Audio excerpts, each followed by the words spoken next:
This week on The Rock, we report on recent stories about escaped wolves in our public forest lands. Next, we take a look at GSA. Finally, we learn about all the spring sports people are participating in. All that and more today on The Rock.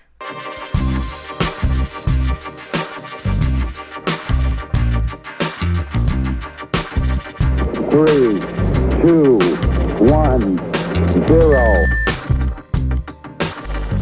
Welcome to The Rock, AHS. I'm Isabella Zullo. And I'm Liam Poor, and we have some interesting stories for you today. Just this winter, local wildlife refuge Predators of the Heart found themselves the subject of controversy when their wolves caused chaos around the Little Cranberry area. John Harrison and Will McCracken produced a segment detailing the situation. The Anacortes forest lands are a place where people can reconnect with nature through biking and hiking on its many trails. However, this past winter the peace was broken after 2 wolves escaped a nearby wildlife reserve, prompting these signs to be posted up around the Little Cranberry Lake area. We visited Meg Morning, an Anacortes resident whose father-in-law was hiking with her dog near the Predators of the Heart Reserve when they were attacked. So in late September, I got a call from my father-in-law. He had been walking in the woods with our dog Cole and came upon a V in the trail that wasn't marked, and unbeknownst to him took the wrong path. And next thing you know is a gentleman yelled down, "You're on private property, these are wolves." And as they turned away, one of these huge wolves broke away from the handler and took a savage bite of my dog's neck and never let go. The female was able to break away and join in the attack and grab onto the back, while 2 or 3 adults were trying desperately to separate them, and nothing would work. And finally, the dog died. After hearing Meg's story, we met up with Anacortes Forest Lands manager John Lunsford, who shared another experience from last winter with the sanctuary. A wolf got out in October of 2017, not into the forest lands, but an adjacent private property. So that's why we put the signs up that we have around the forest lands, just to let folks know they can make a choice how they want to recreate. If they feel comfortable coming out, we just want them to make an informed decision.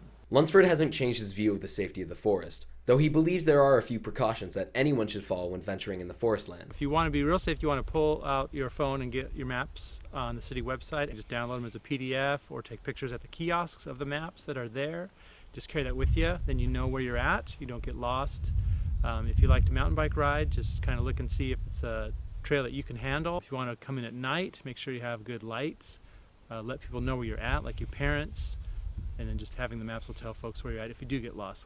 Even with predators confirming that they are securing their wolves with belt tethers and reinforced collars, Morning is still uneasy about coming near the reserve. There's not a chance I'm ever going to let my children anywhere near Trail 118 until it's fully fenced. I haven't changed my personal habits. I think that for some people, it could very well have made them feel less secure about using the trails, but that's a choice that they have to make. That's why we put the information up. If they feel less secure about that, then they should make the choice that's right for them. Or if they don't feel like they want to walk their dog in the South Cranberry area, that's their choice. We'll talk to them, we'll give them advice, we'll give them our opinion, but the trails are open for everyone to use. Predators of the Heart has confirmed they will be updating and reinforcing their fencing, but they declined our request for an interview. For The Rock and Anacortes High School, I'm John Harrison. If you're out on Trail 118, make sure you heed the signs and stay on the public trails. Next up on our agenda today, the GSA recently had a clothing drive to help transgender students feel more comfortable. Lincoln Gilden and Georgia Stultz bring us the story. Last week, GSA had a clothing drive to help transgender students at our school feel more comfortable. Clothes were gathered in bins by Miss Pullen's room and were available for anyone who needs them to take. The clothing drive was suggested by a member of the club who said we should find a way to donate used clothes to trans students in need in the school. And I said, how about we do that and then donate any remaining clothes to the Seroptimus Club, so that the clothes are still going somewhere useful, even if they aren't going to a student.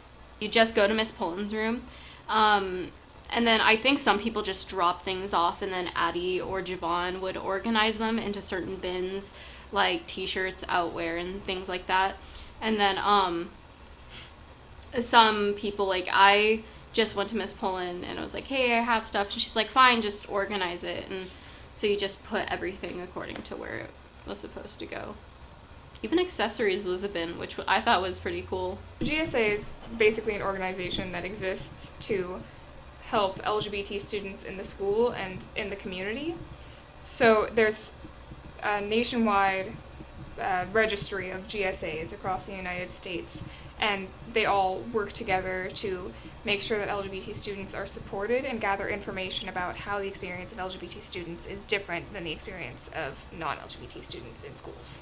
Our meetings are usually the second Tuesday of each month. A lot of people don't know this, but there is a really nice LGBT community within Anacortes. Join GSA! Yeah, come to our meetings. The clothing drive is a success and allows students to feel more comfortable in their own skin by being able to have clothes that reflect who they really are. If you're interested in the gay community or want to help with projects such as these, please consider joining GSA. GSA is a really neat thing for students to do after school. Do you know what else is a really neat thing for students to do after school? Spring sports. Oh yeah, Abby Davis and Connor Powell made a segment to tell us all about these sports. Spring sports are underway and our athletes are starting to get their heads in the game. From track to golf, there are a total of 7 sports to be involved in and countless of reasons to do so. I've been running since middle school and it's low-key changed my life. I've played softball ever since I was a little girl. I started playing golf my freshman year, which was last year. I've been playing tennis since my sophomore year of high school. It's taught me determination and hard work pays off. Now I play golf because I like the mechanical side of it, like learning the swing and everything, and I think it's just a lot of fun to practice. I just enjoyed the sport, and it's fun to come together as a team but also work on your own individual skills, and it's just always been a fun competitive sport of mine. My favorite thing about tennis would probably be the fact that it's more of a singular sport versus other sports where you have teammates that you rely on. Playing tennis, especially if you play singles, you have to focus on, it's all relying on yourself. I played baseball because I've been playing it for a while and it's just the most fun sport that I played. You can make friends really anywhere, and that when you're on a team, those are the best friends you can make. The team is a really great community, you make a lot of friends. Brad's an amazing coach. What is the upcoming season like? Well, we placed 3rd in state last year and we literally lost 1 guy. So we're hoping that it's looking really well and that we should make a trip back to state and hopefully win it this year. That's the goal. Well, last year we lost a lot of seniors, so this year we have a lot of underclassmen taking in some pretty big roles. So it'll be kind of a rebuilding season, but it's going to be pretty fun and we should have some good competition. I am specifically distance, so a typical practice for me is usually Brad will split us up into separate groups and we run depending on ability. Well, usually we would putt for a while on the putting green and then chip, and then we would go over to the driving range and then just hit some balls. And then if we have time, we might go play a couple holes. I definitely say that it's a lot easier than you may think it is. I picked up a racket the day before I actually started playing and I got varsity the next day. So if you have any athletic skill at all, it's really easy to get used to, and it's kind of a quick learning sport. It's like muscle memory and you learn really quickly. I think everyone should try it out at first because it's a sport that anyone, if you really try, you can pick it up and you can focus on yourself or you can focus on a team aspect. So maybe you don't like a team idea of a sport, but you can still have your own individual aspects to contribute to a big team. So it can go either way. I think you should do track and field because it's a lot of fun and it's a great community and it's a great thing to do after school. I mean, yeah. Those sports sure do look like a lot of fun. Speaking of fun, did you hear that there's a swing dance being put on by the AHS Jazz Band? Yeah, be sure to check it out on March 9th from 7 to 9 p.m. at the middle school. Tickets are $10 at the door. Well, that wraps up our show for today. If you couldn't catch the entire broadcast, be sure to check us out on youtube.com/AHSlive for a full recording of today's show.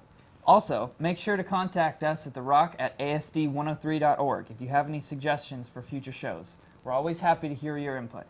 Next week, we'll be back for another fantastic show for you, but for now, from our rock to yours, have a great day, AHS.